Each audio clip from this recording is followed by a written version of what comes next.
Audiolibros en 15 minutos. Suscríbete al canal y explora un nuevo libro cada día.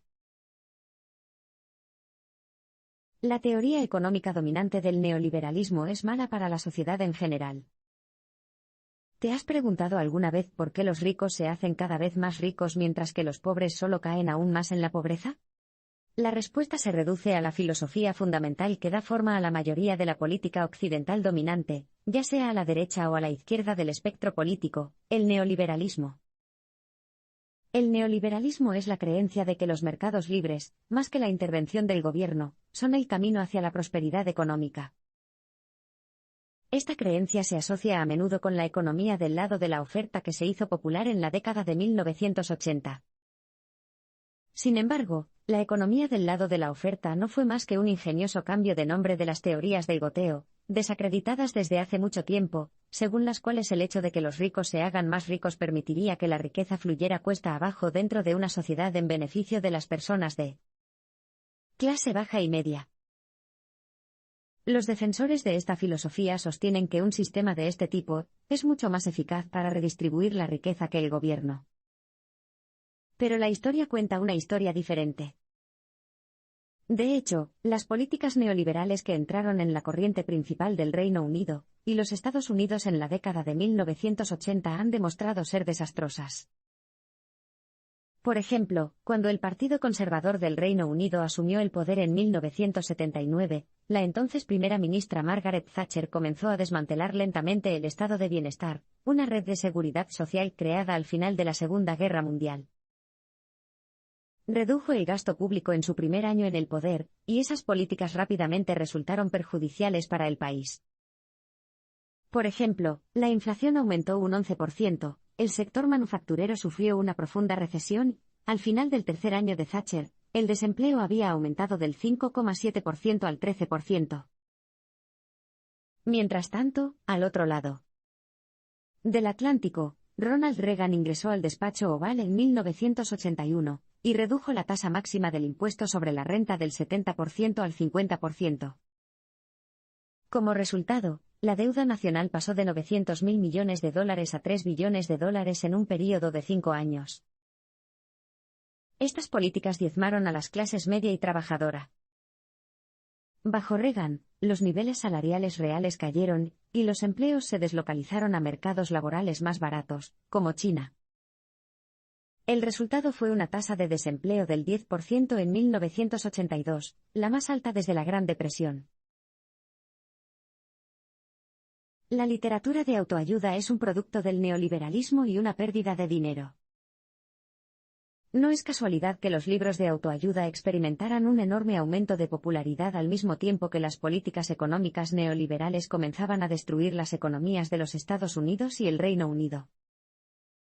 Después de todo, fue una época en la que, de repente, millones de personas se encontraron buscando desesperadamente nuevos caminos hacia el éxito. Desafortunadamente, algunos de los libros más vendidos de este género no cambian tanto la vida como afirman. De hecho, algunas de las obras más exitosas de la literatura de autoayuda recaudaron millones de dólares sin exponer ni una sola idea original. Tomemos como ejemplo a la superestrella de la industria de la autoayuda, Tony Robbins, cuyo patrimonio neto es de unos $480 millones. En su exitoso título, Unlimited Power, encubre los principios del sentido común en metáforas y los presenta como ideas innovadoras.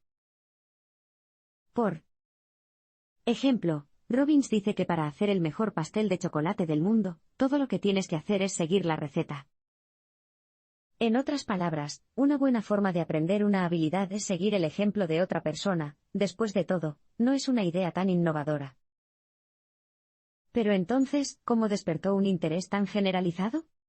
Porque el éxito en el mundo moderno no se basa en lo que dices, sino en presentar tus palabras de la manera que las haga parecer más atractivas. Y Robbins no está solo. Muchos otros autores famosos de autoayuda han utilizado tonterías para abrirse camino hacia el reconocimiento y la fama de los medios. Por ejemplo, el gurú de la nueva era Deepak Chopra gana $20 millones al año solo vendiendo libros y organizando retiros espirituales. Pero la sabiduría que vende tiende a tener sus raíces en ideas irracionales que cualquier persona lógica podría destruir fácilmente. Por ejemplo, afirma que el envejecimiento es un proceso que aprendemos al observar a los demás envejecer, y que este principio también se aplica a ganar una fortuna. Es decir, puedes hacerte rico aprendiendo de los que ya lo son.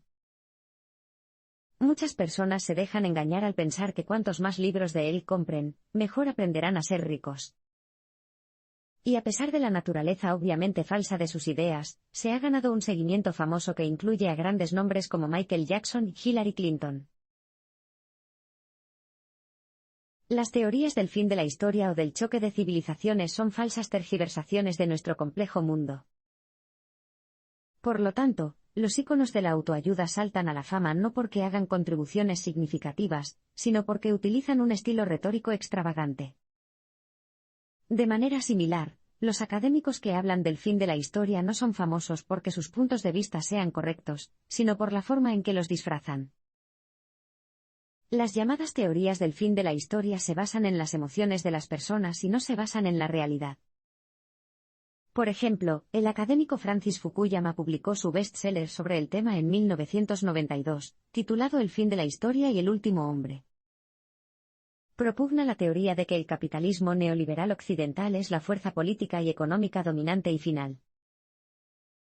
Cuando escribió el libro, los medios de comunicación occidentales estaban repletos de análisis cautivadores sobre el final de la Guerra Fría, pero las ideas de Fukuyama llamaron la atención del público de una manera completamente diferente.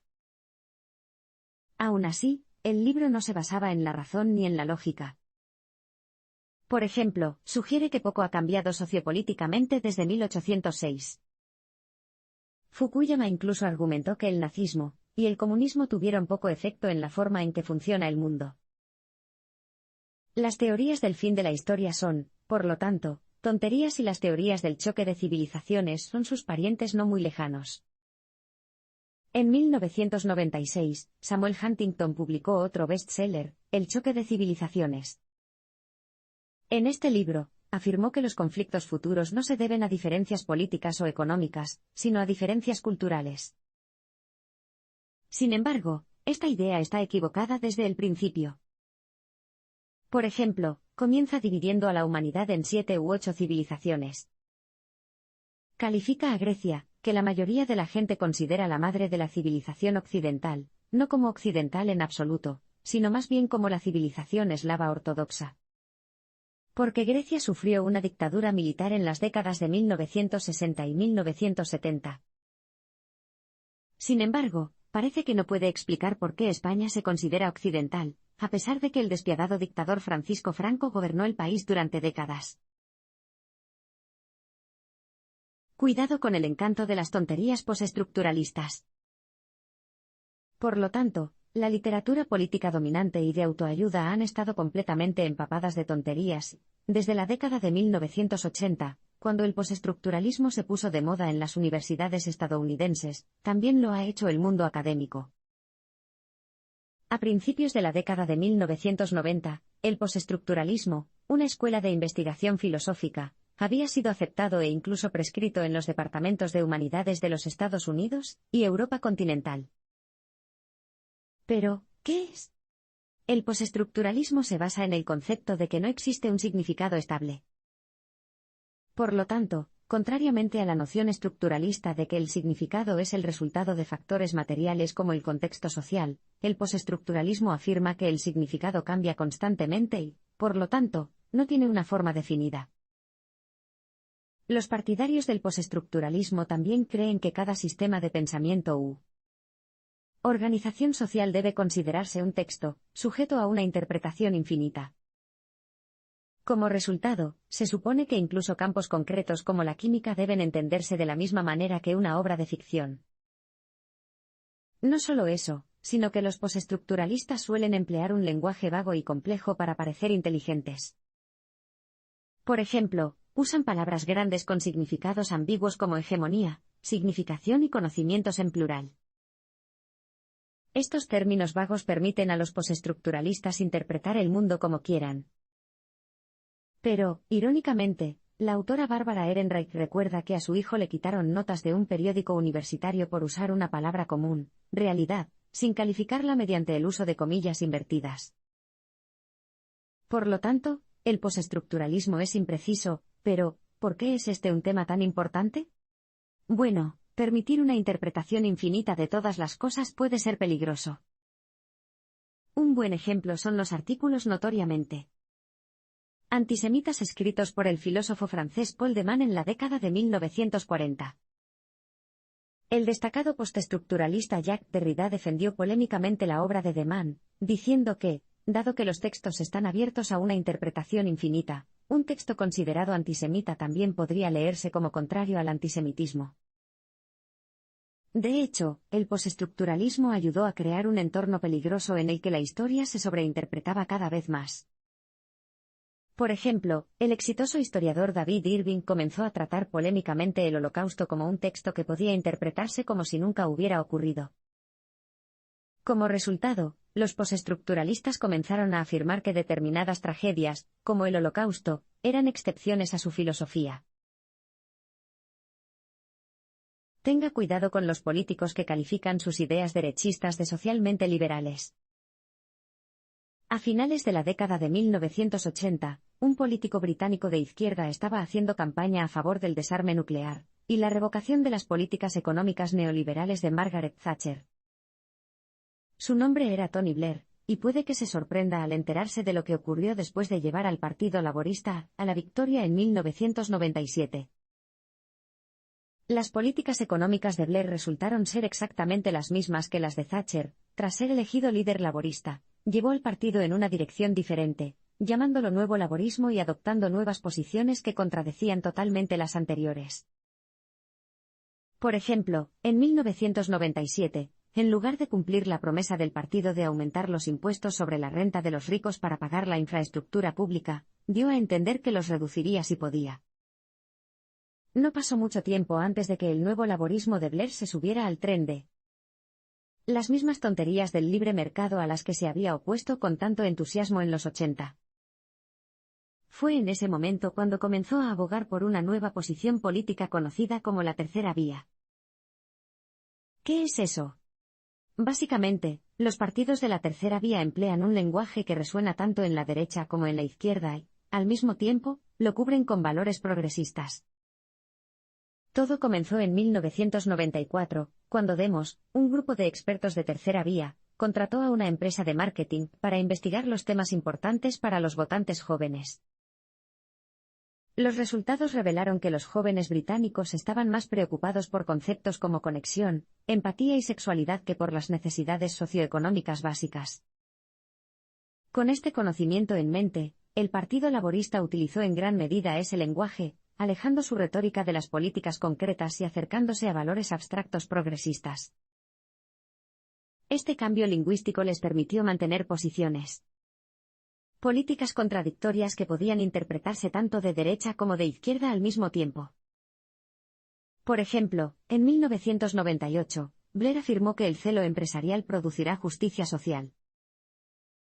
Puede parecer progresista, pero en realidad estaba defendiendo las mismas tonterías neoliberales que sus predecesores conservadores. Un mercado libre conducirá a una distribución equitativa de la riqueza.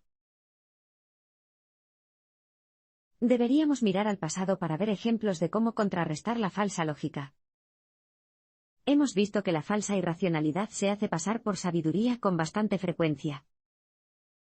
Pero, ¿qué podemos hacer al respecto? En realidad, solo necesitamos trabajar juntos y aprender unos de otros para producir soluciones racionales que beneficien a toda la humanidad. Afortunadamente, podemos inspirarnos en el pasado. Las civilizaciones siempre han evolucionado a través del intercambio de ideas y culturas, basta con pensar en algo tan simple como la comida. Si bien se considera que el pescado con patatas fritas es la cocina británica clásica, no existiría en absoluto si no fuera por el intercambio cultural. Más específicamente, el plato fue posible gracias a las patatas que se trajeron a Europa desde las Américas en el siglo XVI, y a la tradición de la comunidad judía de freír pescado. Lo mismo ocurre con la falsa dicotomía neoconservadora del Islam contra Occidente.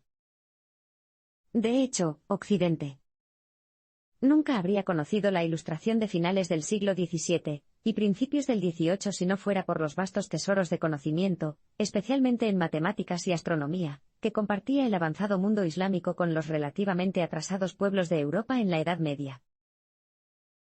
Sin embargo, para mejorar el futuro de la humanidad, también es esencial considerar cómo las personas han luchado contra las ideas restrictivas e irracionales en el pasado. Por ejemplo, los padres fundadores de los Estados Unidos se inspiraron en la filosofía de la razón de la Ilustración. Como resultado, separaron la Iglesia y el Estado, lo que permitió tanto la libertad de religión sin persecución como el derecho a vivir sin religión. Al fundar el país sobre la base de estos principios, los padres fundadores esperaban impulsar el libre pensamiento y el debate racional en una sociedad recientemente tolerante. Esta filosofía se adoptó en oposición directa a lo que percibían como la gobernanza irracional y opresiva de Europa. Por lo tanto, ya sea que la propugnen monárquicos divinos, fundamentalistas neoliberales o postestructuralistas radicales, la irracionalidad debe ser desafiada donde quiera que surja, o la humanidad estará condenada a un sufrimiento ilógico e innecesario.